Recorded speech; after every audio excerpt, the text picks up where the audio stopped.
Hello, and welcome to another episode of Pathological. We are your hosts. I'm Julianne Boyd. I'm Cassidy Schertz. And we are on our final part of the 4-part series on Adolf Hitler. Today, we're going to talk about the horrific experiments conducted on concentration camp prisoners. We're also going to talk about the disgusting, quote-unquote, mercy killings of anyone who showed signs of physical or mental disability. We're then going to move on to the extermination of the Jews and other minorities in camps like Auschwitz, Dachau, and almost 1,200 other concentration camps. And we're finally going to finish with the last days of World War II, the Holocaust, and Hitler's sad, pathetic, little sickly life. Join us. We're excited. We'll see you in a second.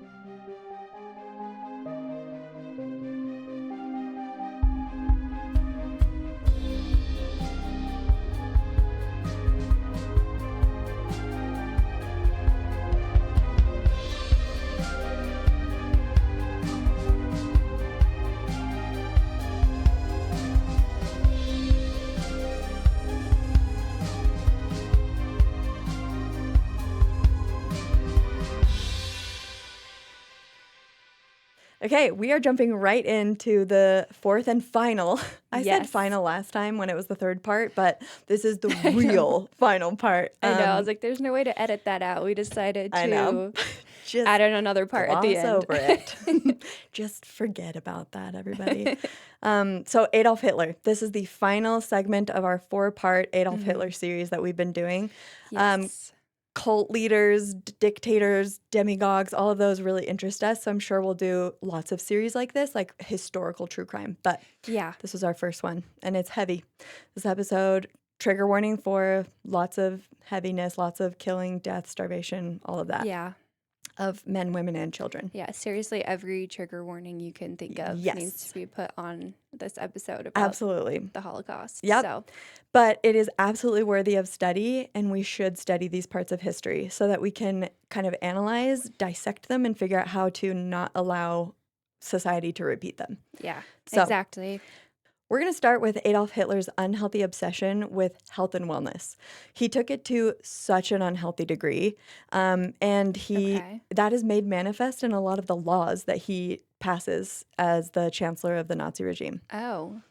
We talked last episode about the Strength Through Joy campaign, if you remember that. It started in 1933, and it was all about, like, really trying to hide the fact that they were starting to whisk people away to concentration camps. And so it was a huge distraction for the German people, and saying, like, go on cruises, go to concerts, get fit. Yeah. Like, let's focus on fitness and beauty and Aryan families reproducing like crazy. Yeah. Lots of propaganda. Something kind of funny, just to absolutely quick tangent really quick. We quick. Gotta have some levity.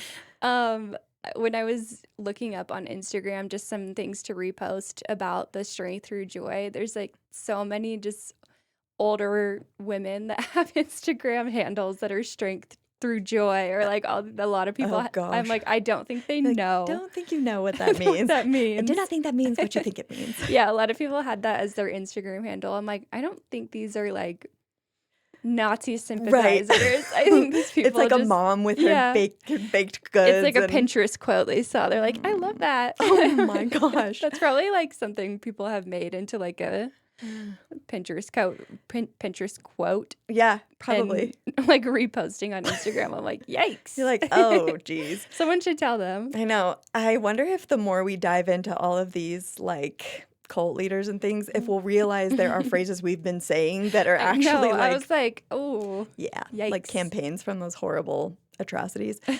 That's so funny. Yeah. So the Strength Through Joy campaign was all about making Germany, I gotta say it, making Germany great again, because it's, there's a movement today that has unfortunate parallels. There was a comment on our Instagram, and they were like, does it sound like somebody we all know? And I was like, are the parallels paralleling? Anyways, yeah, there's some parallels. I'm not going to say it's exactly the same, but yeah, all narcissistic leaders have a lot of similarities. Yeah. In addition to the Strength Through Joy campaign, there were also the Nuremberg laws, the race laws that really specified who counts as a Jew, if you remember from last episode. Yeah. And then just more and more things became codified into German Nazi law that just made it more and more not only quote unquote acceptable, but laws passed to discriminate against Jews. And I'm going to go through some bullet points right now. In the Third Reich, they had this idea of an empire of healthy individuals with no disease, no defects, which is ironic because if you remember, Hitler himself Yeah, has yeah, yeah. congenital defects, okay, that Yeah. affect the rest of his life. But a few examples are forced sterilization to those of those found by a hereditary health court, that was quote unquote, to have genetic Whoa. defects. So they do experimentations upon these people and sterilize them so they cannot reproduce. Whoa. Okay? Not just to Jews, but to lots of minorities. Oh my Homeless gosh. people, homosexual people, the Roma, which again, we've talked, Yeah. there's a derogatory term that was fine when we were kids, but so I'm not going to say that, but it's the roaming group of typically Romanians known Yeah. as the Roma. Yeah. So the next one is forced abortions on women found to carry or have themselves any hereditary diseases Whoa. in order to prevent the spreading of such diseases. Forced They abortion. forced abortions. Now listen, like remember Oh, that that's making me so angry. Me too. Oh my gosh. because remember that for in a few minutes I'm going to talk about abortions again in a totally opposite hypocritical way, okay? Okay. The next one is, quote unquote, the law for the protection of the genetic health of the German people. He did not know how to make a brief name for anything. That's probably on purpose, though. Just make it as confusing as possible. Absolutely. Yeah. Yes, just rattle off a whole lot of words and just Yeah. be like, you know? Yeah. And then just people are like, oh, yeah. Yeah, for sure. For 90% of it was complete, like, bunk, but then 10% of it they understood and it latched onto. Yeah. So this law for the protection of the genetic health of the German people required all persons wanting to marry to submit to a medical examination. Anyone who wanted to be married had to have a medical examination and get a sign-off from Whoa. a doctor. After this medical examination, they were either given a certificate of fitness to marry, quote unquote, Okay. or they were not allowed from marry. They were disallowed from marrying. So they would either get this certificate if they were found to be disease-free, or they could not get a marriage license Whoa. if they were that's found to have any crazy. diseases.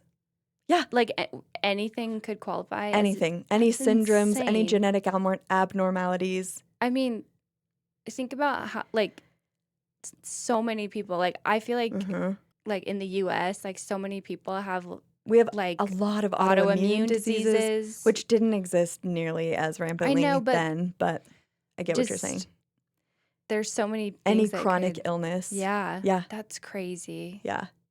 I know.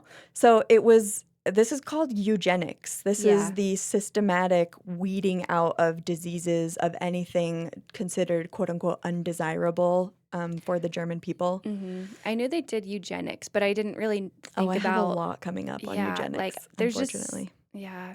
I mean, I never thought, I guess, about like the specific logistics of what this looks like, and this is like really crazy. Yeah, I am going to get into some specifics because when you just know vague details, Yeah. it's impactful. Yeah. But it's so much more impactful, I think, when we can understand the motive, the means, and the method, which the motive is like why they committed the crime, means is how it was committed, like logistically how, and then the opportunity is when and where, those kinds of details on how they committed the crime. So yeah, I think it's really important to study those specifics about any crime. Totally. Because it can help point you to who is the most likely suspect. So we know it's Hitler in this case, but it is important to, to go over all those details. Yeah. So Hitler made a point of highlighting that he himself lived a clean life, abstinent from stimulants like alcohol and coffee. Like, he's so perfect. He never smoked. He didn't eat meat. He was a vegetarian. And he used all of this as evidence that he was like the standard of health. And all German people should look to him. It's just so as their- ironic. the father of the fatherland, And it was disgusting because, it's hypocritical and ironic because he was riddled with health issues. We've talked about this, but behind the scenes, beginning in 1936, Hitler was riddled with all these health issues. He started getting like all these weird skin rashes kind of out of nowhere. He got crazy headaches and he had like tons of bowel and gut issues. Yeah, Hitler was an IBS girly. Oh, totally. He had, quote unquote, explosive flatulence. Explosive flatulence. Oh my gosh, I can't say that. It's really hard. Explosive flatulence. Anyways, he had explosive flatulence, earning him the moniker of the great farter of history. That's so crazy. It's great. I think he deserves it. I love The that. IBS girly. The OG. So it's at this time of his rampant health issues where he's just like farting it up like crazy, crop dusting everyone, that he is introduced to a doctor named Theodor Morell. This is an important name in history and a good one to remember.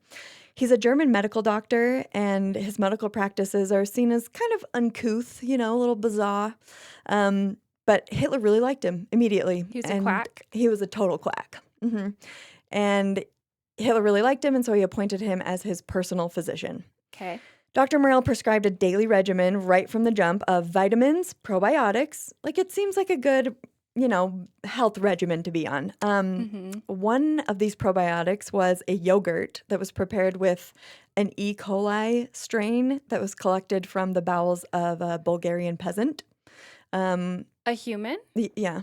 So, they took fecal matter and then extracted E. coli strains and made a yogurt out of it and gave it to Hitler. Yum. Yeah, das ist good. Over the final 9 years of Adolf Hitler's life, he just devolves. And I'll go into more detail as the years progress because today we're going more in chronological order. He just devolves into like this hypochondriacal mess, relying on vitamin injections or quote unquote vitamin injections.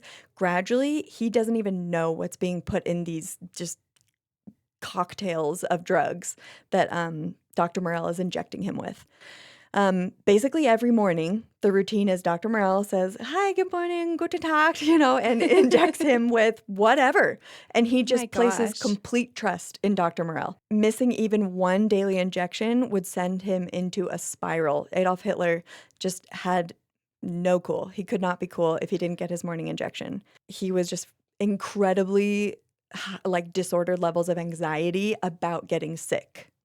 And he was injecting him, with just the vitamins, or? That's all I'll tell you for now. Okay. But it gets worse. I was going to say, it sounds like it's that's like an addictive thing. If it becomes addictive, but for now, you're right. It's just psychologically addictive. Okay. He just thinks he needs it it's like every single day. Placebo almost. Yep, okay. Exactly. Yeah, all right. But later on, it's actual addictive substances. Okay, I was going to say, is he like drugging him with something and he's not aware? Absolutely. Oh, okay. Now we're up to the year 1938. I'm going to go through a few kind of terrible things that the Nazis start doing. So in 1938, the Nazi Party starts a division within the SS, the Schutzstaffel, so like their guards and police, designated to guard concentration camps, and they name this division the Death's Head Division, or Totenkopf in German. They design a very specific skull and crossbones symbol that, by the way, to this day, like neo-Nazis will get this tattooed on them. It. And it's not just any skull and crossbones. It's a very specific, like designed specifically for them. So, and it's a hate symbol. And to this day, people know that it's a hate symbol and they still choose to tattoo it on their bodies or put it on shoes or pants or whatever. But it is a very hateful symbol because it is the people that were the guards that were meting out horrific torture methods in the concentration camps. Okay. The next thing that happened in 1938 was something called the Office for Combating Homosexuality and Abortions. And these abortions were, do you remember they were doing forced abortions on some people with diseases and if they found that the fetus had diseases? Well, now they are combating abortions for another group.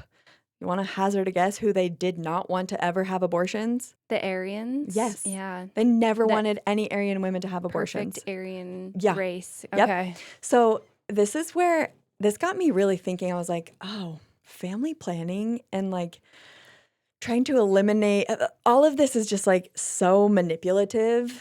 And we've seen it in a lot of cultures and governments throughout history where they try to take control over who can have abortions and who doesn't have access to abortions. And it's not like a moral issue most of the time. It's a very political issue for them. They don't Yeah. care about abortions, like the morality of it. They care about certain populations growing and other populations shrinking.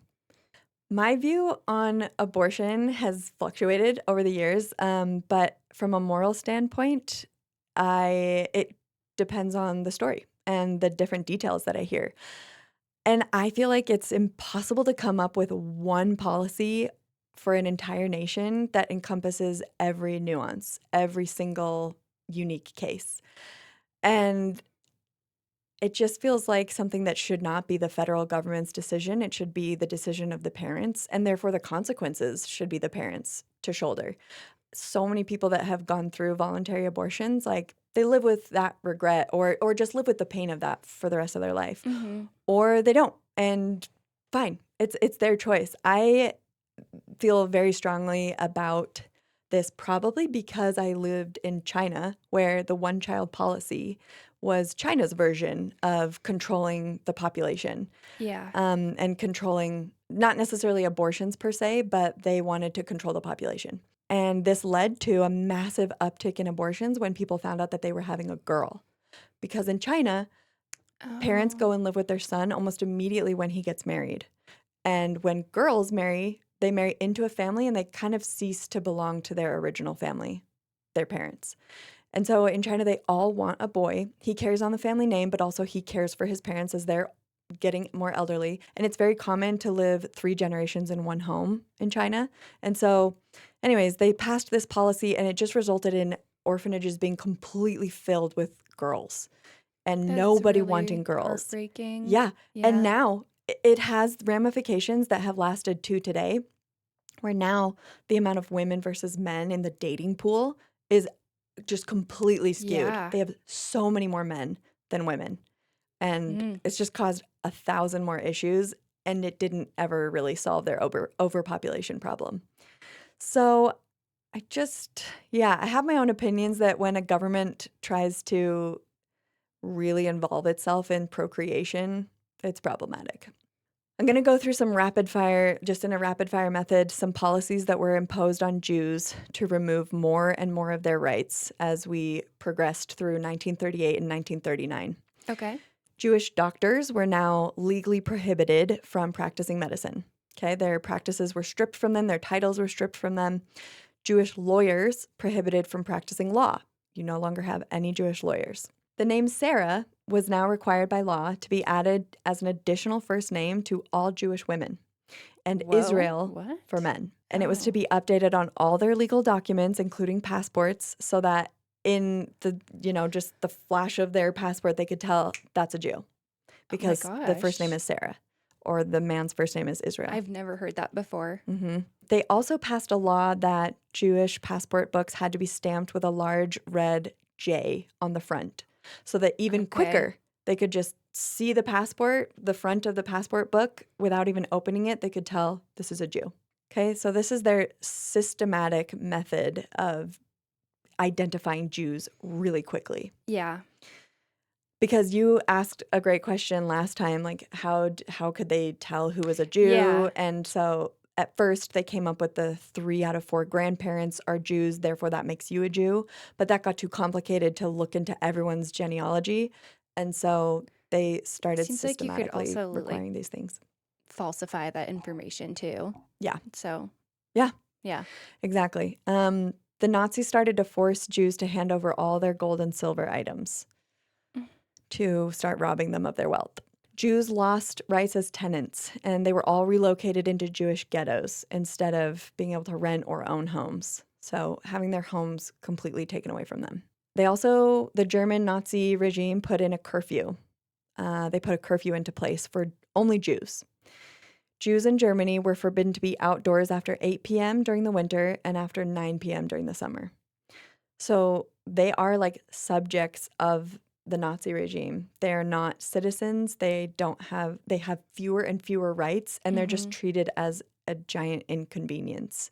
The next part that I'm going to get into is the Nazi quote unquote mercy killings campaign that was launched in October Okay. of 1939 in Germany.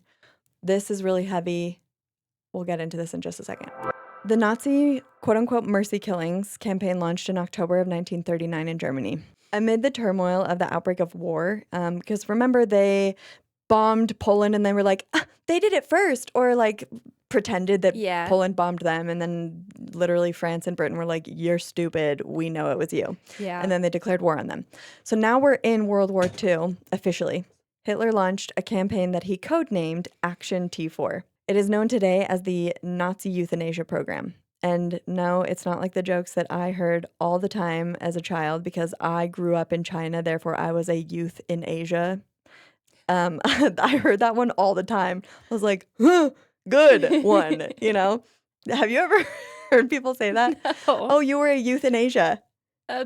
No, I wasn't. I personally wasn't a youth in Asia, That's true. so I didn't really hear that. I But was, so I got that joke all the time. yeah, And yeah. at the time, when I was a kid, a youth, I didn't know what it meant. I just knew it was a joke. And so I was like, good one. And then I would be like, I don't get it. But now I know what euthanasia means. So, Okay, anyways, that's funny. but to make sure we're all on the same page, it's not that. It is referring to the word euthanasia, which means the intentional and usually painless, because it's usually lethal injection. So it's usually a painless killing of a person or animal to end a life of supposed pain and suffering. Okay? That's where the definition doesn't encompass this very well because they were applying this to anyone with a disability and saying, oh, it's a mercy killing because we don't want you to live a life of disability. Like, how horrible must that be for you and your parents and the suffering that comes to you because of your disability? Let's just kill you. That's so terrible. Yeah. Oh my gosh. And it was rampant. They did this to so many people. Ugh, okay. Get angry. Yeah. Yeah. This program was designed by Adolf Hitler himself. And in his words, it was to eliminate life unworthy of life. It was not just used on the Jewish population, but on anyone in Germany that had any physical deformity or mental illness. Okay. Jewish children living in mental hospitals at the time that this campaign launched, no matter the prognosis that landed them in a mental institution, they were automatically shipped to one of 6 centers known as Children's Specialty Departments. Okay. They use all these codes so that they have like plausible deniability to be like, oh no, that's not what that was. We weren't killing people there. It was a children's specialty department, of course. At the beginning of this campaign, all those Jewish children were sent to these centers and killed via lethal injection.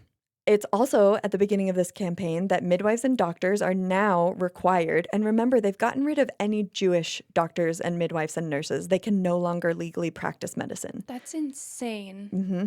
So midwives and doctors are being trained and required by law to register any children up to the age of 3 that they see. So like they help a mother give birth, right? They're there in the labor and delivery room. They're required to run tests on the babies and report any symptoms that align with a mental handicap or a physical deformity. And if there are enough symptoms that they check off on a questionnaire that is passed around by the Reich Health Ministry, then they are sent to these killing centers and killed via lethal injection and not allowed to live. I'm trying not to get emotional now because I'm trying to explain the story, but there were so many times when I was researching this that I had to just take a break because I have 3 beautiful young children, and I'm sure, I don't know, they probably have some form of latent disease that they could have. I don't know. Yeah. And if they did, I would still want to raise them and we'd figure it out. You know what I mean? I know. And it's like, what is the qualification of like a mental disease? It's like, oh, this kid has like, might have autism or like, or Down syndrome or is on the autism spectrum. So ADHD, like, would that qualify? I know. Back then they didn't have that in there. The DSM-5 didn't even exist. So yeah, I think about a lot of the people that I know in my sphere, and many have some mental or emotional or physical disabilities. And Hitler was convincing an entire generation of people that life would be better off without any of them. That's really heartbreaking. It is. Yeah. The uniqueness of society brings so much growth. Like, if as a parent you have a child with a disability that's very obvious, like maybe they have cerebral palsy or like level 1 autism where they are making loud noises and running all over the place, and it teaches you so many incredible attributes like patience and long suffering and compassion and empathy and love, and like really, really taking those into your heart, you know? Yeah. And Hitler is coming in and saying like, oh, instead of doing all of that and learning all those great attributes of accepting people and like loving one another, like let's stop it at the source and like just end it before life can begin. So that's how this fits under that category of eugenics. They're trying to completely eradicate certain diseases from the gene pool Mm-hmm. by disallowing those people to live and possibly procreate and spread their disease. The decision on whether to allow a child to live was made by 3 medical experts solely on the basis of these questionnaires filled out by midwives and doctors, without any final examination and without reading any medical records. They just looked at the questionnaire that was filled out by nurses and doctors that saw the child and proceeded. If a family's infant or toddler was transferred to one of these children's specialty departments, by the way, the child would die and their families would be falsely informed that the cause of death was medical in nature, like they caught pneumonia or they suffered from heart failure. Oh my gosh. Absolutely lying to the German populace. What became clear later is that each of these 6 facilities was actually a killing center fitted with gas chambers disguised as shower rooms. Not only did they use lethal injection, but they started to realize they could be more quote unquote efficient and get rid of more children at a time if they used shower rooms and completely sealed off these rooms and connected them to pipes that at the end of those pipes had carbon monoxide filtered into them. Children would be drugged before being led naked into these gas chambers, and after all the victims had died, each killing center would include an on-site crematorium where they would take the bodies for disposal. There's no humanity, no heart, no love, and no acceptance. And anyone in modern times that wants us to get rid of practices that are encouraging inclusion and acceptance of people with disabilities and trying to make certain accommodations for them, those people are not correct. They are not on the right side of history. Any time in history when we've had someone try to get rid of all the accommodations that we have for people with mental and physical disabilities, that person is wrong. They're going about creating order, quote unquote, in an atrocious, inhumane way. There are different ways to do it. And it's creating facilities where these people can live wonderful lives. And Yeah. I have a friend who has a son in a behavior, like an autism behavioral center, and he goes there for like 6 hours a day. And he's thriving. And he is level 1 autism. It's, he's a challenging kid, but we all love him so much. And he has this wonderful center with people who are trained on how to specifically interact with him so that he can live a great life, so that his parents can understand how to parent him better. That's what you do. Yeah. You don't try to just eliminate these people from society. Yeah. It All was this is- disgusting learning more and more about this. Yeah, all of this is like so heartbreaking, like details about the Holocaust. So this is like hearing about children is making me feel really emotional. So I'm sorry for my sniffling into the mic for No. people listening. It's I awful. absolutely understand. And you and I are both sensitive souls. Like we feel these things strongly. So Yeah, this is a hard sorry for vocation just, that like, we've decided sniffling on. into the microphones. Yeah. We cry and then we research and then we cry some more and we research some more. Okay. Yeah. Yeah, let's keep going. Okay. On August 23rd, 1941, after 2 years and nearly 100,000 victims from this program in the children's specialty departments, Hitler suspended the campaign after a sermon delivered by a Catholic bishop attacking the Nazi euthanasia program sent shockwaves through the public.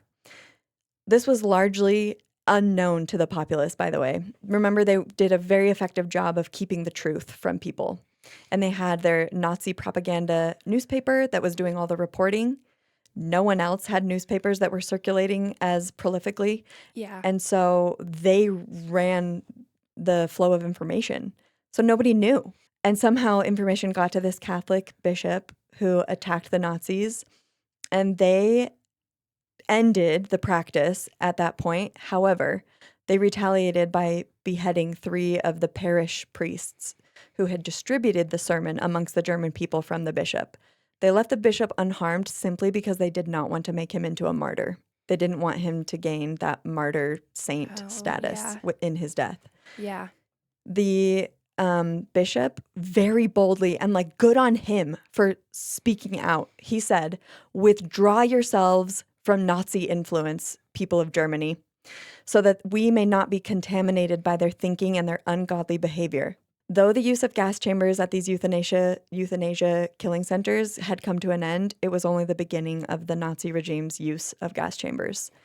High-ranking Nazi official Hermann Goering decided that gas chambers and crematoriums would be fundamental in their finding of the quote-unquote final solution to the Jewish problem. Do you remember the Holocaust by bullets, the horrible Yes. massacre at Babin Yar, Yes. where they massacred 33,000 Jews by shooting them into a ravine, execution style?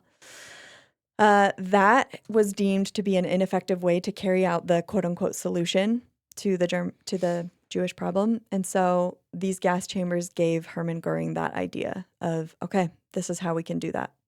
Gas chambers to crematoriums. This is like a psychopath. It Like, is. actually, Yeah. like, that's crazy. And it's not just one. It's so many people that all had this How did, like, psychopathy, that this found each sociopathy. other and then found themselves in power. Yeah. Like, genuinely sadistic. Yes, they are sadists. They delight in the cruelty and the suffering of other people. Or, Like, they're like genuinely like demons. yeah, truly. But they're humans. And so that makes it even worse. They're not some other species. They are us. But people who have chosen time and time again to be horrible. Yeah. They've chosen the worst option every time. The SS personnel that were managing these killing centers of children with disabilities would end up using that technical knowledge that they found and the experience that they gained during these euthanasia programs to construct and manage huge killing centers throughout Europe.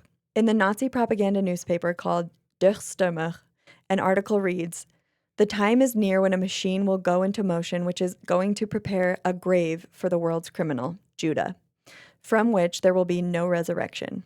This marks the opening of one of the most infamous and horrific camps of the Holocaust. "The Führer has ordered the final solution of the Jewish question," the newspaper read. "We, the SS, have to carry out this order. I have therefore chosen Auschwitz for this purpose." The gas chambers that will be used at Auschwitz and other killing centers just like it, such as Mauthausen in Austria, Sachsenhausen near Berlin, Germany, Stutthof and Magdanek, both in Poland, will no longer use carbon monoxide poisoning as the method of gassing, but instead they switch to something called Zyklon B. It's a hydrocyanic acid, Okay. and they get it in pellets. These pellets would vaporize when exposed to air, so they had to be sent in airtight containers. Originally, it was intended for commercial use as a disinfectant or an insecticide, but the Nazis discovered through some human experimentation that this gas could be used to kill humans, and rather quickly. During the killing process, prisoners at Auschwitz and other killing centers were forced into airtight chambers that had been disguised by the Nazis to look like shower rooms. And there are just harrowing stories that I was able to read on plaques when I visited Dachau and Auschwitz as a kid. And I was able to walk through some of these shower rooms that still exist today. The Nazis destroyed as many as they could to make it look like they hadn't ever done any of this. But there exist the original quote-unquote shower rooms to this day, by the way. So we have physical, tangible, irrefutable evidence that they used these shower rooms. Yes.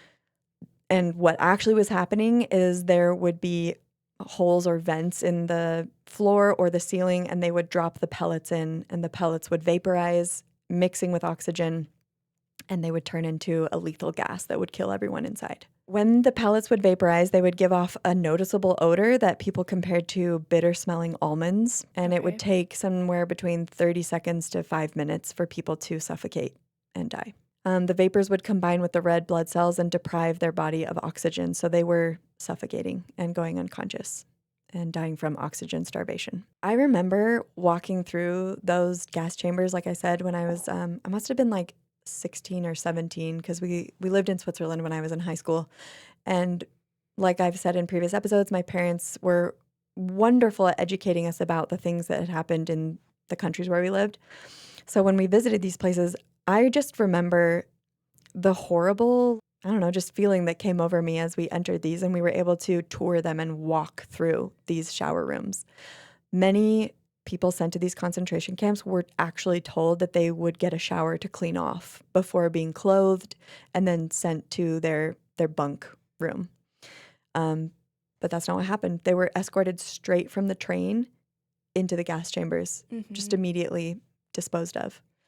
And then from the gas chambers, just these piles of humans taken to a place where they would be cremated and Yeah. disposed of. To give us a little bit of a breather from that, I'm going to talk briefly about which invasions happened from Nazi Germany from the years of 1939 through 1945, which are pretty much the years of World War II. Okay.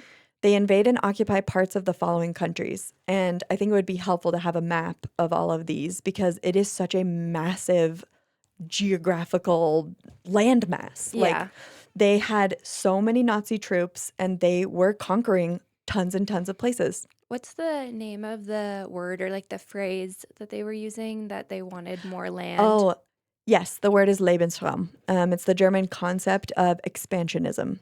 Yes. Yeah. Okay. Yeah. So they felt that almost they were owed these other territories so that they had Mhm. space to expand the Aryan race. Gross. Yugoslavia, which is no longer a country, but Yugoslavia, France, Bulgaria, Russia, Lithuania, Norway, and Denmark. They even made their way up to Scandinavia. I know, I didn't really realize that. I didn't either. I did not know that. The Netherlands, Austria, Romania, Poland, Czechoslovakia, which is now the Czech Republic and Slovakia, Belgium, Croatia, Greece, and Hungary. They made My their way gosh. all across Europe, Yeah. conquering these people and specifically extracting the Jewish populations from all of these countries and sending them first to concentration camps, as well as the disabled of those populations and some other minorities. On December 11th of 1941, Hitler declares war on the United States just days after, reminder, Germany's Axis ally then, Japan, bombed Pearl Harbor, which was the name of a naval base in Hawaii. President Roosevelt asks Congress for a declaration of war on Germany, saying, "Never before has there been a greater challenge to life, liberty, and civilization." The Mhm. USA then concentrated 90% of its military resources to defeating Hitler over these next 4 years. And good thing they did, Thank goodness. because the Yeah. Allied forces banded together and conquered the Yeah. horrible Axis forces, which was Germany, Italy, and Japan. This takes us now to the year 1942. I'm going to rapid fire a few things, notable things that happened in 1942, and then I'm going to dive into some really hard things again. So Okay. this is kind of our breather, which is an Yeah. insane thing to say because these are all horrific things as well. Uh-huh. The New York Times reports that over 1 million Jews have been killed by the Nazis. So by 1942, all citizens of the United States that were even remotely checked into news knew what was happening. They didn't know the method, but they knew that the Jews were being targeted and killed. The horrific details of how wouldn't come out for several more years. Heinrich Himmler gains permission from Nazi leadership to fund and proceed with sterilization experiments to begin at the concentration camp in Auschwitz, Poland. And that then moves to other concentration camps, by the way. And that I will go into detail in just a minute. Okay. Treblinka extermination camp is opened in occupied Poland, which is just east of Warsaw. The camp is fitted with 2 buildings containing 10 gas chambers each. Each gas chamber has a capacity of 200 people at once. Carbon monoxide gas is piped in from engines placed just outside of the chamber, and then later they switch to the Zyklon B pellets that vaporize when interacting with air, and people suffocate to death. Yeah. The bodies are burned in open pits at this point. They don't have crematoriums in a lot of these locations. The last fact of just one of the things that happened in 1942 is the Schutzstaffel, the SS, they begin distributing possessions and valuables that are taken from Jews as they disembark from trains that are taking them to concentration camps. Remember, there are approximately 1,200 all throughout Europe in all those countries that I just mentioned. Yeah. So these valuables and possessions include things like paper money, gold, jewels, watches, clocks, valuable pens, and clothing. By February of 1943, they estimate that approximately 800 boxcars of confiscated goods have left just Auschwitz, just one concentration camp, to be redistributed amongst German families. That's insane. It's disgusting. When I thought about that, I was like, okay, German people, I know it's hard to speak up, but come on. Where do you think these things are coming from? That's crazy. Yeah. At that time, this is where I really had a problem. I know it seems like maybe a frivolous thing to have such a problem over, but these were possessions of people at one point. Where do you think they came from? And if you're not asking questions, you're not being analytical, you are part of the problem. Yeah. It's so frustrating to me. They're so complacent, and that's crazy. Indifference is like just one no of questions. Yes. Indifference creates a platform on which a horrible leader can stand. And so if the large populace are just indifferent, they are buoying up this leader to be the horrific human being that they are. All right, we are now entering a chapter that is very dark, and it has to do with human experiments that they ran on prisoners of concentration camps. Okay. Let's see if I can get through this. I know. I was just saying, I don't blame you if you can't. In our break, I was like, I'm sorry, I'm not saying much. I'm having a hard time keeping it together in this episode. And this is your first time hearing a lot of these very specific details. Yeah. So I absolutely, I would think maybe less of you if you didn't have this human of a reaction, you know what I mean? Yeah, no. Because this isn't my so first time, heartbreaking, because I've spent hours and hours researching all of this and just sobbing at my desk. Yeah. Just thinking about how has this happened in humanity? No, and it's not even that long ago. And we are going to go over lots of examples like this, unfortunately. Genocides that occurred throughout the world. In China, in Rwanda, there's a few that come to mind, but I'm blanking. Oh, Pol Pot in Cambodia. Anyways, during the Nuremberg trial, which takes place from 1945, approximately November of 1945, about a year later to October 1946, after the war is done, one of the U.S. prosecutors in this international tribunal, which it was so cool that all of these nations banded together and said, put these guys on trial. By the way, this was such a cool thing that they did. Yeah. This U.S. prosecutor, Telford Taylor, observed, "It is the most fundamental tenet of medical ethics and human decency that the subjects volunteer for the experiment after being informed of its hazards and the nature of the experimentation." Okay. So the victims of Nazi human experiments, they didn't do any of these things. They didn't volunteer to be experimented upon, nor were they informed of what the experimentation was for, what was about to be done to them, none of it, because they were treated as subhuman with no rights. Yeah. Even doing this to animals is sad. Yeah. Yeah. I know. And they were treating these people like lab animals. No, that's awful. They were using human test subjects for the following experiments. Blood coagulation experiments are one of the first ones I'm going to talk about. These were in order to determine the best medical practices for military doctors, nurses, medics, all on how to treat soldiers in active combat, because they're in the middle of World War II and they're trying to actively come up with best practices. Dr. Sigmund Rascher, by the way, that was not me saying it was okay. I'm just explaining why. Their motive. They had a motive. Of course. Dr. Sigmund Rascher, quote unquote, predicted that the preventative use of polygal tablets would reduce bleeding from gunshot wounds sustained during combat or during surgery. Subjects were given a polygalt tablet and shot through the neck. Oh my Okay? gosh. Or chest or their limbs. What? And some of them even had limbs amputated without anesthesia because it was deemed too expensive to fund. Oh my gosh. Then they would observe and see how effective these polygalt tablets were at blood coagulation, at stopping the bleeding. And I read so much more than I'm going to share because Okay. there comes a point where I don't want to share every tiny horrible detail. Yeah. The next experiment was high altitude experiments.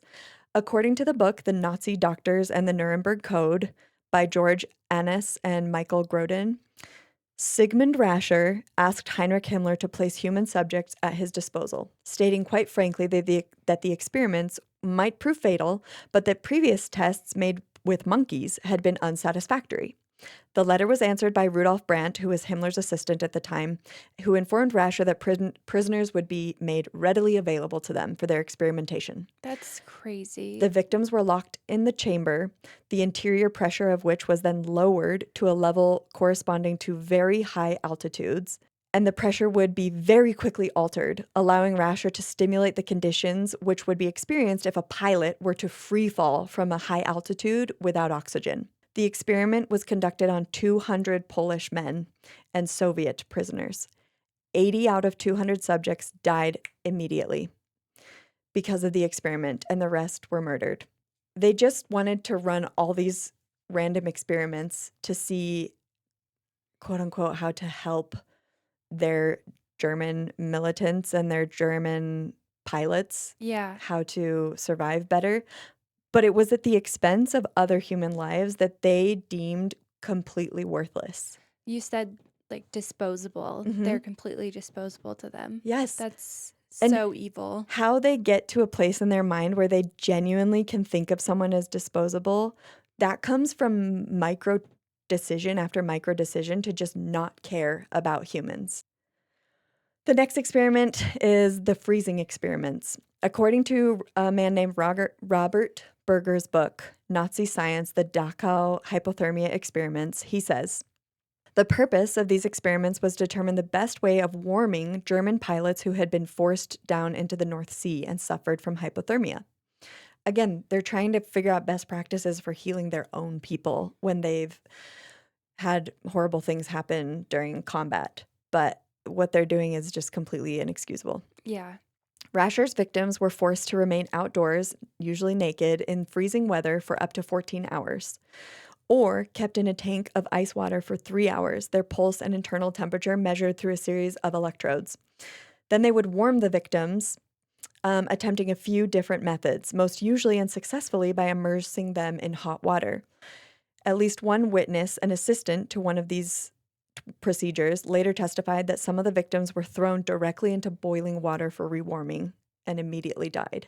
So these freezing experiments, again, they had a motive. They wanted to figure out how to help German pilots who were struggling through hypothermia, but they just used other humans to determine best practices, and in the process killed them. Another Horrible. thing that Dr. Sigmund Rascher developed, I don't even want to call him doctor.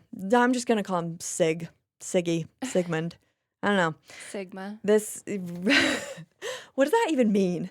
I don't 13-year-olds really say know. that, and I'm I just don't like, really I know. don't get it. Some kid said that to me at the park the other day, and I was like, I've never felt older. I'm I like, know. I don't really know what that means, but Sigma to you too, bro. yeah, I'm like, no, yeah, for sure.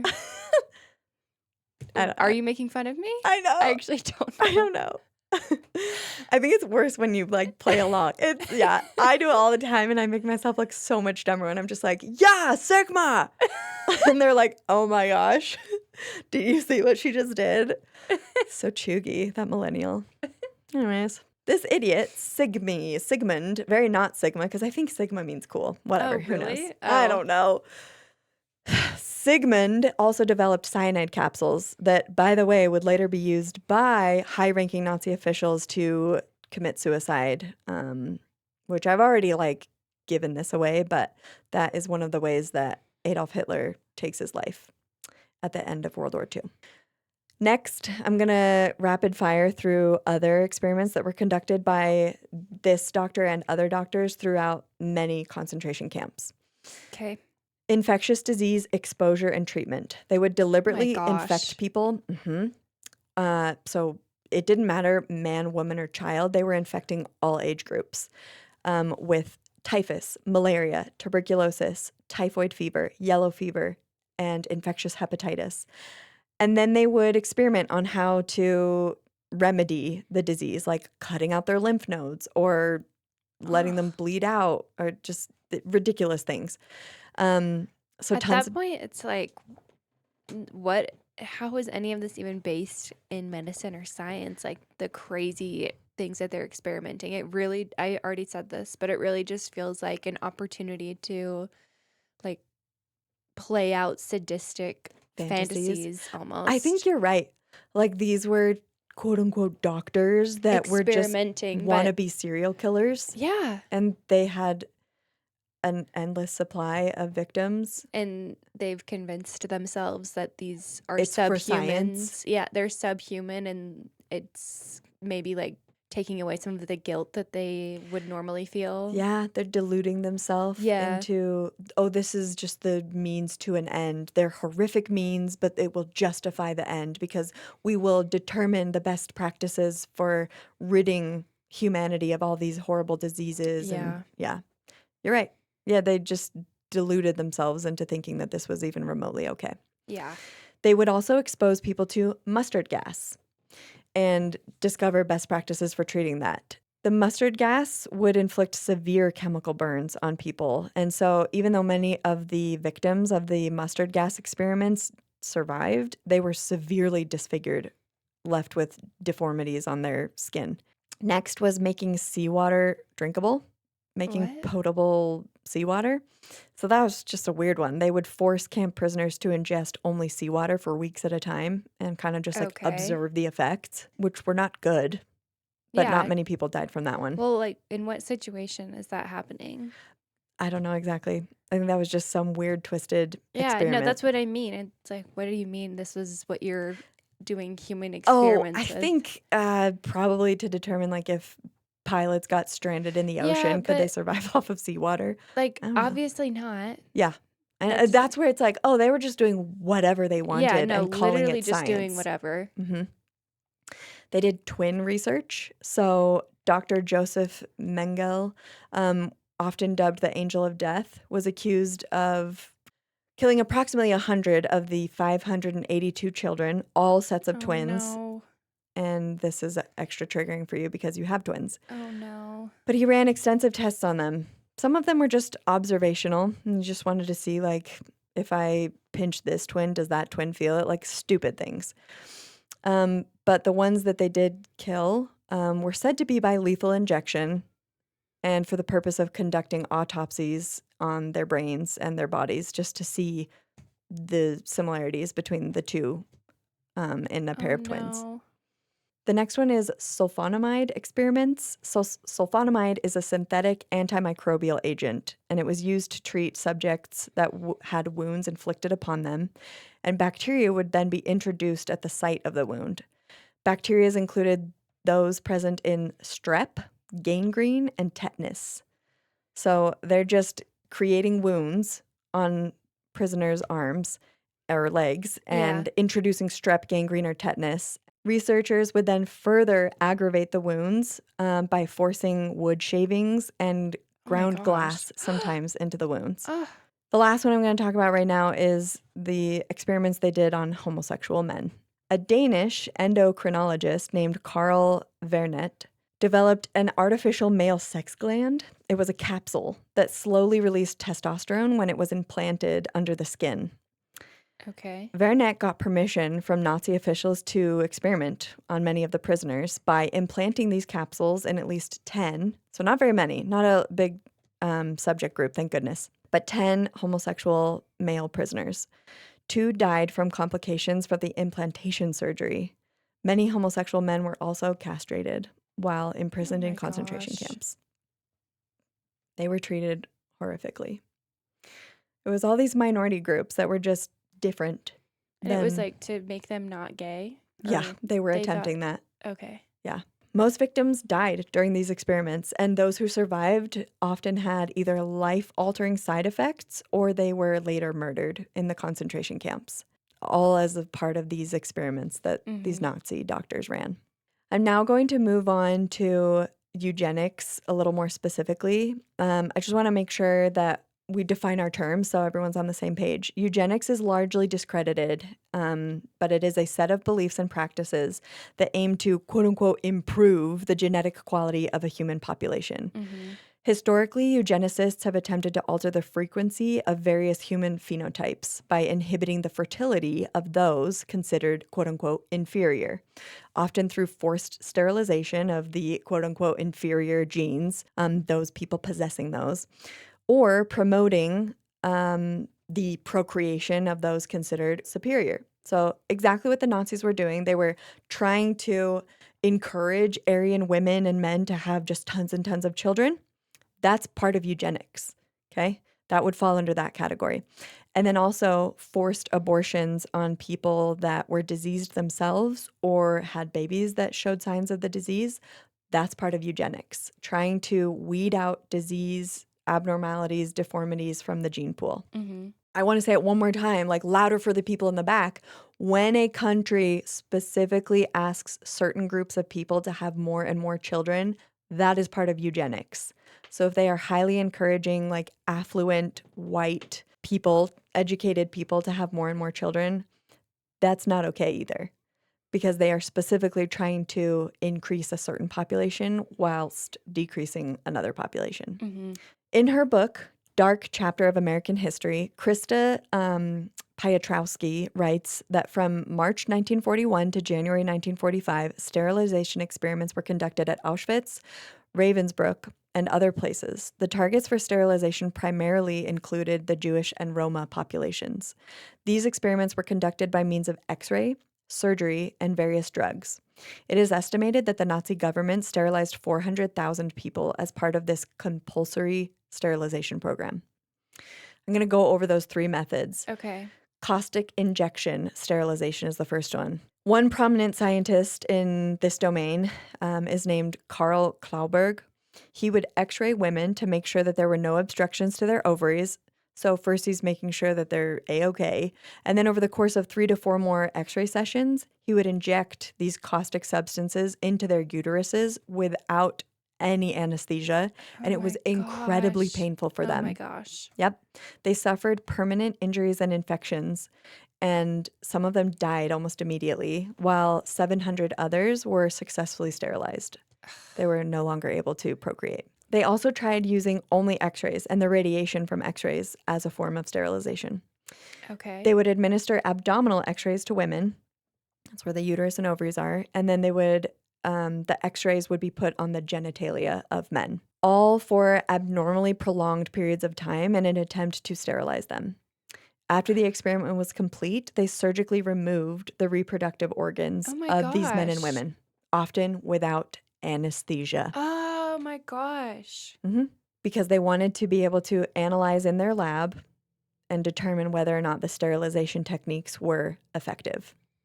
The last main way that they tried to sterilize a vast portion of the population of people in concentration camps was intravenous injection sterilization. Nazi doctors would inject iodine and silver nitrate intravenously into victims. It was similarly successful, but had unwanted side effects such as vaginal bleeding, severe abdominal pain, and cervical cancer. Those who developed cancer were vivisected, which means having their cervixes and wombs removed. Therefore, radiation treatment became the favored choice of sterilization because it was most effective with the least horrific side effects.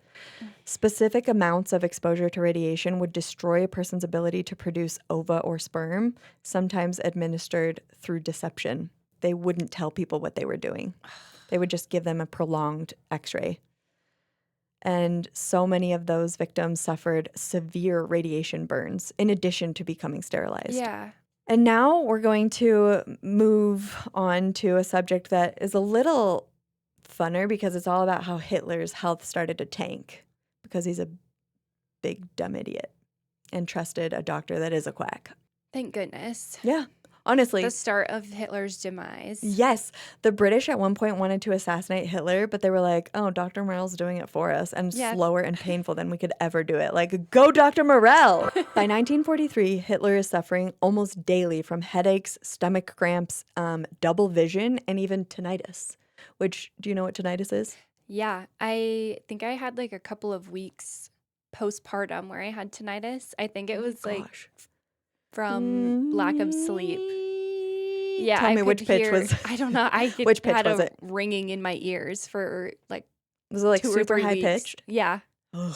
yeah. Every morning when I would wake up, I would hear that for a while. I hate that for you. Yeah, Does it it was feel like there's terrible. like a mosquito that you can't like swat away? Like, It wasn't quite mosquito. It wasn't like buzzy. It's Okay. just like kind of like a high pitched like ring that I was hearing, and I was like, At I first, hope this did is you? something that's not permanent Yeah. because Am I dying? yeah. Yeah.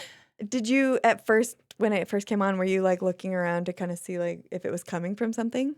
Yeah. Yeah. That would like drive me truly insane. No, it was Like, that was like I'm like on top of everything I'm already dealing I with. just Like gave birth to 2 beautiful babies. I'm already hearing just crying all day. Actually, And it's low-key not even that loud. hallucinating. That was like yeah, no, I was hallucinating. From lack of sleep. Yeah.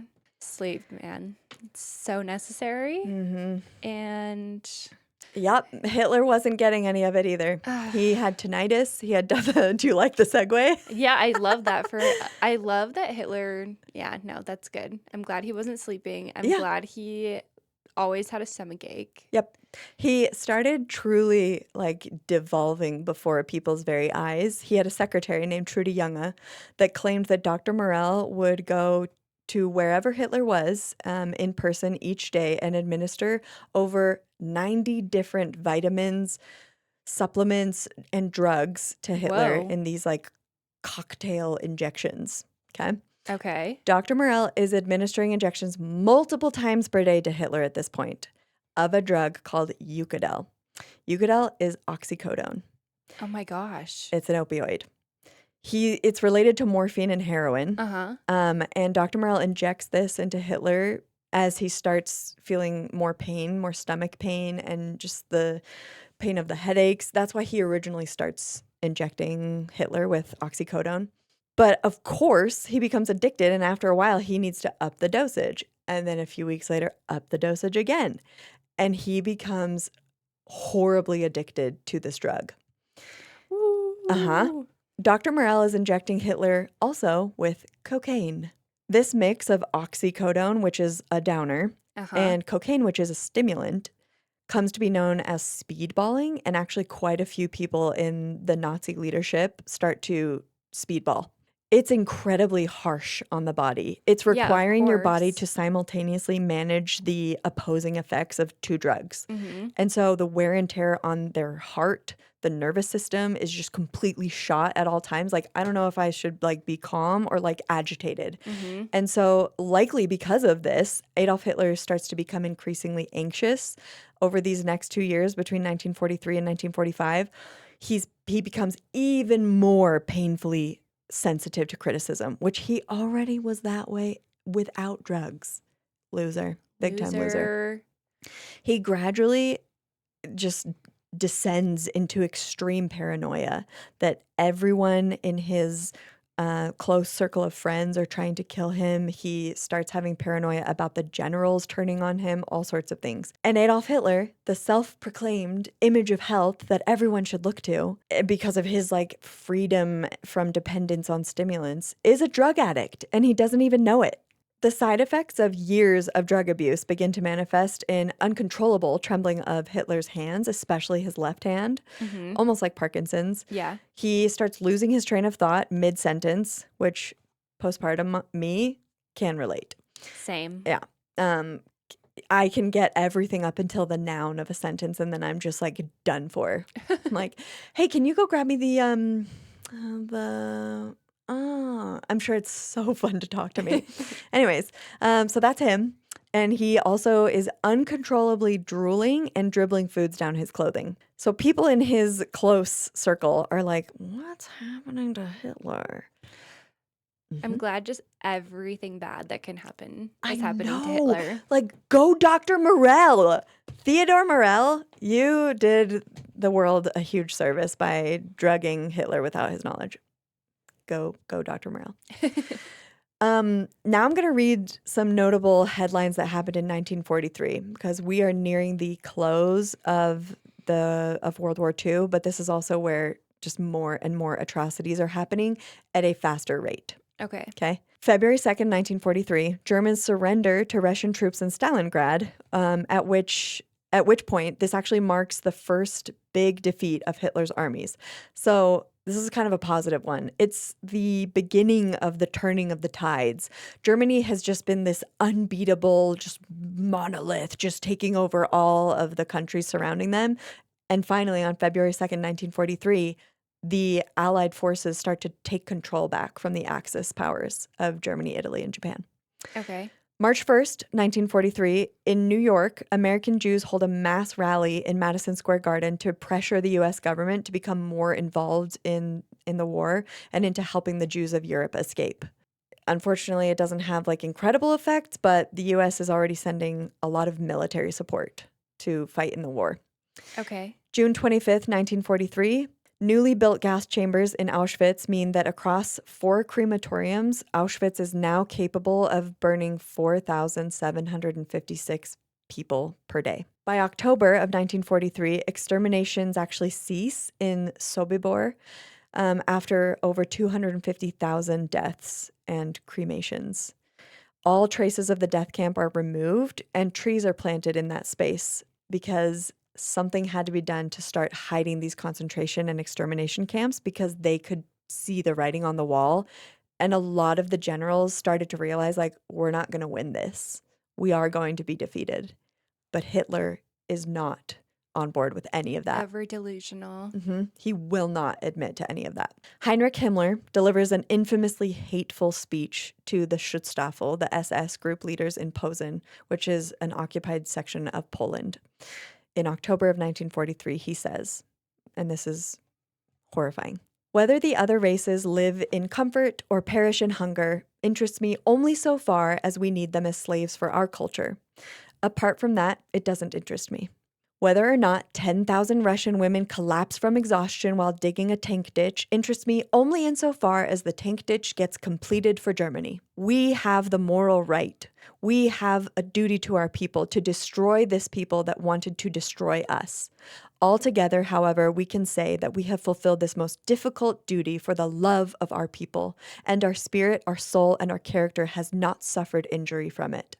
Oh my gosh. This is so manipulative. This is like the definition of gaslighting people into Yeah. thinking that this is love. All that they are doing is an expression of love for the German nation and saying that all the atrocities that they have done do not affect their spirit, their soul, or their character. Not doing the most evil possible actions. We're not affected by it. We're still the same great people that love our nation. It's just really messing with people's perception of reality and right and wrong, like really warping what is right and what is wrong. They were able to very successfully warp the German people's idea of what is right and what is wrong and what is justifiable. I'm having a hard time with understanding how people just were so willing to go along with this. It seems from Like, documents I've read that it is a little bit like being in an abusive relationship where you know what's happening is wrong, but there are moments they that are know good. the full extent of what was happening at this point? No, because the Okay. German control over the media means that the only information that is getting spread, through newspapers and TV bits, other propaganda, signage and stuff, is what the Nazis want them to know. Right. So they're saying we're getting rid of this Jewish problem that we've always had, but they're not going into specifics. They're not going into details. So there is some, I guess, I don't even know what word to use, but I guess I can understand how many Germans wouldn't have known the extent to which the Germans were exterminating Jewish people. They were just outright killing them. Right. Okay. So, I guess in that case, it's not as. I mean, it's but they they. still saw Jewish people being kidnapped from their Yeah, neighborhoods, and many Jewish families were just disappearing. disappearing and just not using any sort of critical thinking skills. Hmm. Yeah.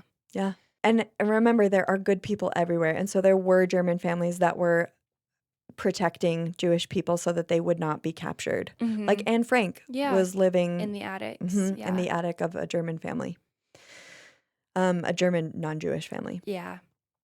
The next headline is December 16th, 1943. The chief surgeon at Auschwitz reports that 106 castration operations have been successfully performed on homosexual men.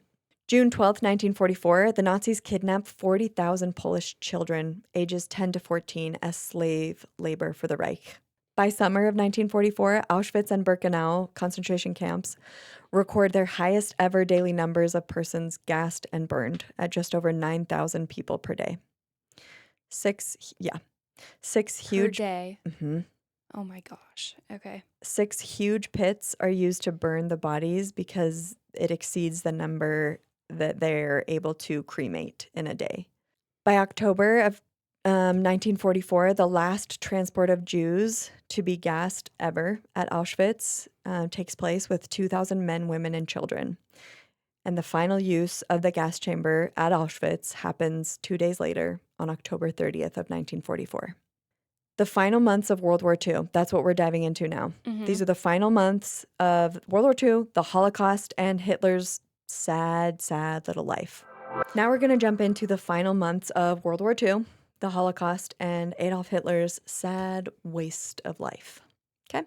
Okay. On January 16th of 1945, a now 55-year-old Adolf Hitler that has aged horribly and looks way older than that, idiot, enters the Führer bunker, which is an underground complex of tunnels and rooms located about 50 feet below the ground under the Reich Chancellery in Berlin, Germany. He remains there for 105 days. I've definitely said that kind of incorrectly on other episodes, but it's 105 Okay. days. So about 3 months. Okay. It is later reported by witnesses that during these 105 days in the bunker, Hitler becomes really unhinged, like erratic behavior, detached from reality, that militarily they are losing battle after battle after battle. And the generals are reporting that back to him, and he just won't hear it and will not admit defeat.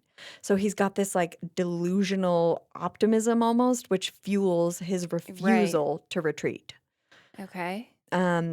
It's also clear to everyone in Nazi leadership that they're losing the war and that, okay, Hitler will not hear of it. So we kind of have to keep it from him, like just not tell him anymore about the losses. Because when they do, he just goes on these tirades of screaming and like spitting as he's talking to his generals and the other leadership in the bunker. That movie that I mentioned, The Downfall, it is such a good movie, and it depicts Hitler in these 105 days and how he just gets more and more deranged and just he has lost it. The actor does a phenomenal job of depicting what feels like a really accurate portrayal of how insane he went in those final days. Yeah, I'll have to put that on my watch list. Hitler could not, same I am, admit defeat in the war. Historians point to his disdain for the November criminals. Do you remember from World War I? He just like harbored such hatred towards those generals. Like, we didn't lose the war. So historians think that because of that disdain for the November criminals, quote unquote, that's why he like really just staunchly stood by his refusal to retreat. Yeah.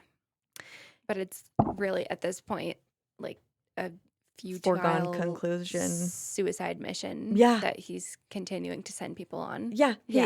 And it's not even him that's going to die for this. Yeah. It's all the young men that they've subjugated in their regime and brainwashed them into thinking that this is a romantic, heroic deed that they're doing. Yeah. Yeah, sacrificing their life for a cause. And in fact, it's completely futile. Yeah. So he, in the bunker, has these explosive bouts of rage. Diarrhea.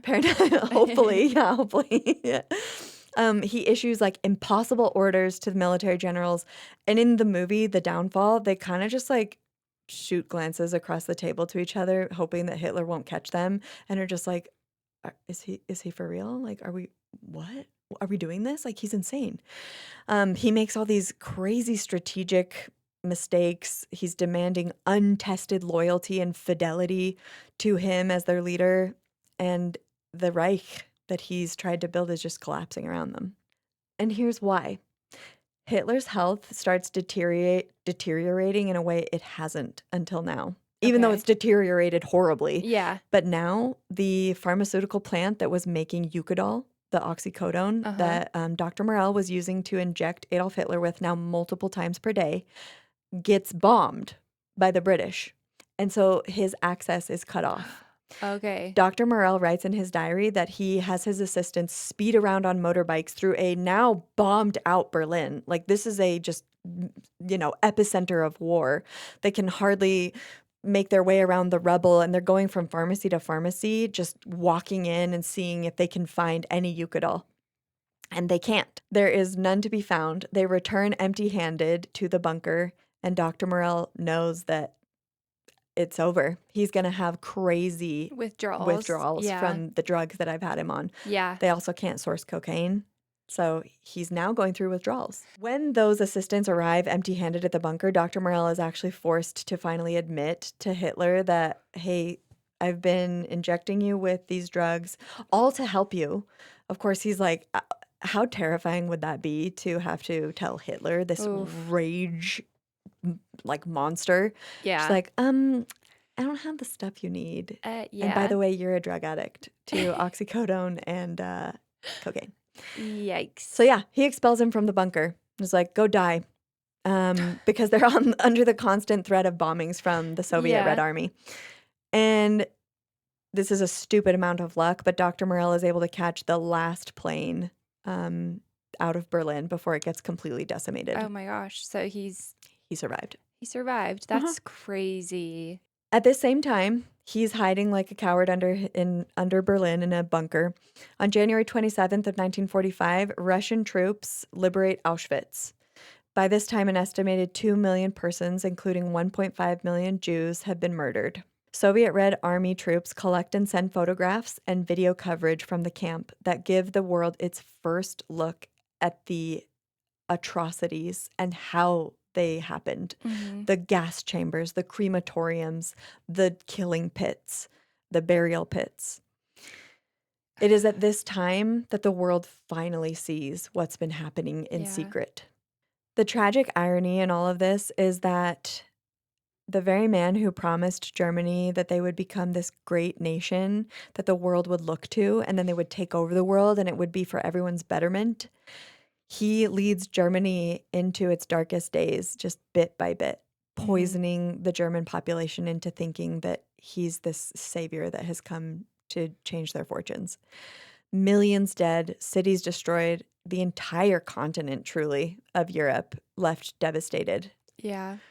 It's just ironic that he was the one that was using the pain of Germany. That's like what he built his whole platform on, and convinced all these people that he was going to come in and save them, and then took it to a place that was so much worse than anyone could even imagine. It's just so sad. Like, he they ruined had their name. Like, all these Yes. German people, some of who were really good and were really trying to protect Jews from this horrible fate, those people were good, but Germans and the German name was completely obliterated and ruined Yeah. by Hitler. I Yeah. know. Even today, it's more of a joke now today, but there's still the stamp of What happened in Germany. Yeah, that's part of their legacy, unfortunately. Yeah, it is a very dark, sad part of their history. Yeah. In those final days of his life in the Fuhrer bunker, Adolf Hitler seems to completely self-destruct. He's now withdrawing from drugs. I said that weird, but he's having withdrawals from drugs, cocaine, and opioids. He starts to pick at his skin with tweezers. He's just like so deranged. My gosh. And he starts ranting and raving like a madman, pacing the floor, sweating profusely. He is clearly going completely mad. On April 28th of 1945, I know I've mentioned this before, but it was like 2 episodes ago, Hitler finally agrees to marry the woman who has stood by his Right. side, withstood his emotional abuse for years, 14 years. Now, knowing the physical state that he's in, Ugh. could not be more I disgusting. know. He just farts all the time and Is picking at his is skin and is super bloated and has gut issues, which if a kind person has those things, it's a no problem, you know? yeah, I've had my share of of I've been an course. IBS girly kind of. I don't actually have IBS, but I have mimicked that unfortunately in my life. So, you know, that is fine because I try to be a really good person. On Hitler, we're going to make fun of it. Yeah, Okay? no. Because he pretended that he was the image of health. I don't pretend to be that. I try to present myself warts and all to people. So, he married Ava Braun on April 28th of 1945 in a simple civil ceremony, after which on April 30th, just about 40 hours after they tie the knot, they both commit suicide together. Ava swallows the cyanide pill that was designed by that Dr. Sigmund Rascher. Right. And Adolf not only swallows a cyanide pill, but he also shoots himself through the mouth to make sure that the job really gets done. There are conspiracy theories that it wasn't actually him Mm-hmm. and he didn't actually commit suicide. He wasn't actually dead and he like escaped to some other country, but there's pretty compelling evidence that this is how he died. He's one of the greatest narcissists in the world, and another piece of proof, piece of evidence, I guess the proof is in the pudding, is that he wanted to give one last like F you to the world by controlling the manner and the timing with which he died. I know. I was gonna say it's actually He annoying. didn't want to let anyone Yeah. have that gratification of killing Adolf Hitler. I know. I'm glad that he is dead. Mhm. At this point, but it is annoying that he had to be the one To to. control the narrative, Yes. to control the end. Yeah. Yeah. And that is like stereotypical narcissistic behavior. They just have to have control Mm-hmm. of everything. Mm-hmm. On that same day, April 30th, 1945, American military troops free 33,000 people from concentration camps across Europe. So it's a great liberation day for many people. The Third Reich ends shortly afterwards with an unconditional German surrender signed by General Alfred Jodl. Jodl. It's like kind of a quintessential German name. Yeah. I didn't know that was anybody's last name. It's not spelt like Jodl. It's spelled Jodl. Yeah. But Okay. yodeling is fun. Yodel, yodel, yodel. Do you know what that's from? The Sound of Music. yes. Yeah. Yodel, yodel, yodel. Anyways, that's a good song. The Sound of Music. I haven't seen it in so long, honestly, since I was like a kid. Mm-hmm. It's so great. It is. I The watched music it is so good. probably 500 times throughout Oh. my upbringing. Yeah, it's so good. All the music is like so Yeah. like every single Climb song. every mountain. La la la la. I can't remember which song that is, but then there's also Edelweiss. Edelweiss, Edelweiss. I used to sing that to my kids. I have like a rotation of like 4 lullabies I sing to them before bed. Oh. Every morning. Yeah, no, I you was gonna say greet me. I mean I didn't see it as much as see it that many times, but I feel like I still know all of the music. It's Yeah. so good. We should watch it after Yeah, we this. should. Add that to our watch list. Okay. And the dark. Wait. The Downfall? Downfall. It is such a good depiction of Hitler's final days and how much of a freak he is. Okay. After Hitler's suicide, things just fall apart. Joseph Goebbels and his wife murder their 6 children, remember, Oh my and commit gosh, suicide in yeah. that very same bunker. Heinrich Himmler commits suicide while in British custody. They arrest him, but he takes his own life. And Hermann Goering is captured shortly after by members of the U.S. 7th Army. And he actually stands trial amongst a few other high-ranking Nazi officials starting on November 20th of 1945 during what is now known as the Nuremberg International Military Tribunal. Really epic, incredible trial that they put on. And Yeah. an international tribunal is a really interesting concept. Mhm. It's been used a few times throughout history when it's just an atrocity that affects so many countries that they have to get judges from multiple countries and prosecutors from multiple countries. It would just take so much planning, and like Yeah. I'm really impressed with the cases that they brought. to hold these people accountable, the ones that weren't cowards and took their own lives. They held these horrible humans accountable for what they determined war crimes, crimes against peace, and crimes against humanity. As they should. But then after convicted, even Goering takes his own life in his jail cell before he is executed. While Goering and others were convicted of the crimes above, nothing can really make up for the trauma of the Holocaust. It still echoes throughout generations of survivors since the incident. Yeah. They've had to process unimaginable grief, trauma, PTSD, and just think of how to live life moving forward. Those people that were liberated had to pick up and figure out how to live again and how to trust and how to, I guess, forgive, which many of them do. And I'm going to end the episode on some really incredible quotes from people that lived the Holocaust and survived it. The world was forced to confront some really horrible truths that modern states, modern propaganda, and modern hatred can accomplish something truly horrible. Like we like to do on these horrible episodes, end on a message of hope. There really are some incredible messages of hope that came out of the Holocaust, which just speaks to the character of the people that were imprisoned. So many of them have like such inspiring things to say, and they have suffered and been subjected to some of the most unimaginable just atrocities. So I took some of these quotes from the United States Holocaust Memorial Museum in Washington, D.C., which I have not had the privilege of going to. Have you, by chance? No. They collected all these interviews. I have 5 quotes from 5 Holocaust survivors. Charlene Schiff says, "We must fight today the 4 evils: indifference, injustice, intolerance, and ignorance. Please become involved. Please try to get involved and teach the world what we must do. We must learn to live together in peace and harmony because freedom is not free."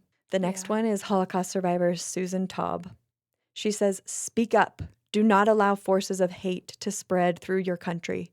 World leadership failed us during this dark period of the Holocaust." Next is Holocaust survivor Nessie Godin. She says, "You young people are going to be the leaders of our country, the senators, the representatives, maybe even president. Make sure that this country of ours, the best country in the world, the United States of America, should be an example to the world. This place and everywhere in the world, every human being, regardless of how they pray, regardless of what they look like, should be respected and honored." That's powerful. Well, that's beautiful. Yes. The United States has a lot of problems, but I also, having lived in many other countries, not many, but having lived in other countries, the United States is a special place. And we do have a lot of freedoms that other countries don't have. And like a fish in water, when you live in that environment, you don't realize how special it is. I know there's plenty of people who are like, oh, the United States sucks. Like, let's move away, blah, blah, blah. Sometimes I feel that way too. I just want to say, like, I agree with her. The United States is a special place. It is a really wonderful country where great things can happen. And leadership of a country does not reflect it's not a good reflection of the entirety of the populace of that country. For example, modern leaders like Putin, not every Russian person is like Putin. Right. Xi Jinping in China, who they have the Uyghur concentration camps right now, not every Chinese person is like Xi Jinping and just power hungry and hateful. And the United States, we are not represented. We are not exactly like our leader. And we don't think like him. We don't talk like him. So many of the population of the United States are really loving, respectful, kind, compassionate people, Yeah. So I just think that's a really good reminder. The last 2 quotes, Holocaust survivor George Pick. He says, "I want to put this into your minds that you do not have to be heroic necessarily to be lifesavers or to help others. You can do small things. You would never even know that these small things have consequences for those in your sphere of influence. Small actions are impactful." And last, Holocaust survivor Regina Spiegel. She says, "We who survived Auschwitz and other concentration camps advocate for hope, not despair, generosity, not bitterness, gratitude, not violence. We must reject indifference as an option." I just thought those were really powerful. Yeah, that's exactly what I've been thinking this whole time. Like, the question in my mind of how did so many people just let this happen? And that's exactly right. We can't just be indifferent to hmm to what we're witnessing. It took indifference to let it happen the way it did. Yeah. I thought we would end that way. Yeah. We're so grateful that you're here. Thank you for listening. Yeah. Your Yeah. support means everything to us. Yes. Yeah. Yeah. If you guys want to follow along Mhm. and continue listening to our episodes, we'd really appreciate it. We are at Pathological Pod on Instagram, TikTok, YouTube, and on Facebook too. So if you want to subscribe, follow along, we would really appreciate it. Thank you for being here. Yeah, and we will see you on Wednesday. Yep. Bye.